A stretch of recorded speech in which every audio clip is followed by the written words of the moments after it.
जय तो बोलते हैं, हम सभी भगवान के गुणगान तो करते हैं, पर भगवान के चरित्रों को हम जीवन में कितने उतारें, ये हृदय पे आकर के विचार करना चाहिए। भगवान राम का जिसमें चरित्र लिखा हुआ है उसका नाम है रामचरितमानस। भगवान के चरित्रों को अपने मन में स्थापित करो, वो है रामचरितमानस। अब भगवान का कितना आदर्श चरित्र है,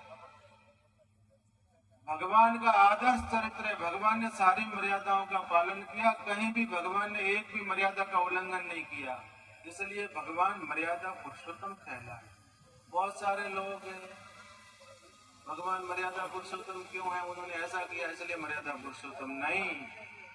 संसार में और कोई ऐसा बेटा हो सकता है क्या जिसका आज शाम को तो राज्य तिलक होने की तैयारी चल रही है और सवेरे उनको पिता कहते हैं कि बेटा तुम्हें वनवास में जाना है, और बेटा उसको सहर्ष स्वीकार कर ले, वो भगवान राम ही हो सकते हैं और कोई नहीं हो सकता संसार में। इसलिए हम भगवान राम की पूजा करते हैं।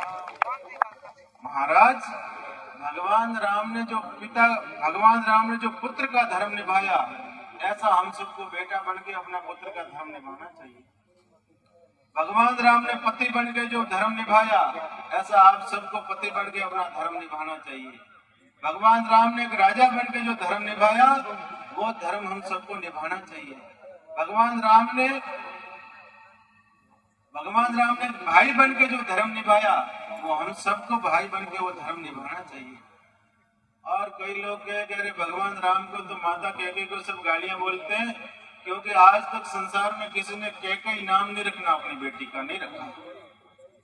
पर वो भगवान ने अपनी इच्छा से माता कैकेयी को कहा कि माँ मैं वनवास जाना चाहता हूँ।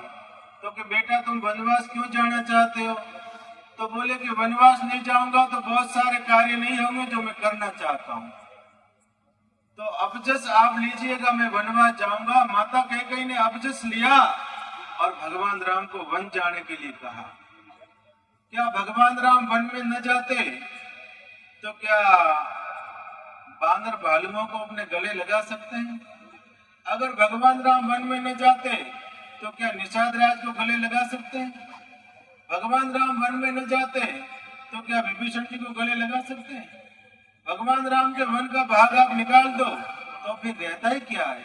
वे एक राजकुमार वे राजा बने और जीवन पूरा हो गया, इससे ज्यादा और क्या रहता? जो कुछ वनवास की लीला है वो ही सब कुछ है। और महाराज, कई बार तो ऐसी बात आती है कि भाइयों जैसा प्रेम देखना हो, भरत जी में और राम जी में देखना चाहिए। हमारे नरपत जी बात कह रहे थे, पर कहते कहते उन्होंने अधूरी छोड़ दी। जब भगवान राम वनवास में थे, उसी काल में भरत जी उनके पीछे जा रहे थे। भरत जी पीछे जा रहे थे तो वन देवी वहां पर प्रकट हुई भगवान के सामने। वन देवी ने कहा कि प्रभु मैं आपकी कोई सेवा करना चाहती हूँ, क्या सेवा करूं? तो भगवान ने वन देवी को कहा कि हे वन देवी, अगर तुम सेवा ही करना चाहती हो तो जहां जहां मैं चलाऊं उस धरती को कोमल बना दो। तो बोले कि आपके लिए तो आपने कोमल बनाने के लिए नहीं कहा, अभी आप क्यों कह रहे हो कोमल बना दो? तो भगवान कहते हैं कि मेरा भरत बहुत कमजोर है। जब वो देखेगा कि इस पत्थरों पे, ऐसी कठोर भूमि पे मेरे प्रभु श्री राम पैदल चले, तो उसका हृदय विदीर्ण हो जाएगा। इसके लिए उसका हृदय विदीर्ण न हो, उसके लिए माँ आप कोमल बन जाओ। ये भाई का प्रेम है। जब राम जी और भरत जी चित्रकूट में मिलते हैं, उस समय वहां पर पत्थर भी पिघल गए, आज भी उनके चिन्ह हैं। महाराज, हम लोग रामचरितमानस पढ़ते नहीं, हम लोग अपने घर में ग्रंथ रखते नहीं। अभी धर्म की सबसे बड़ी हानि हो रही, उसका कारण हम है और कोई नहीं है। उसका कारण हम क्यों है? धर्म हमारे लेख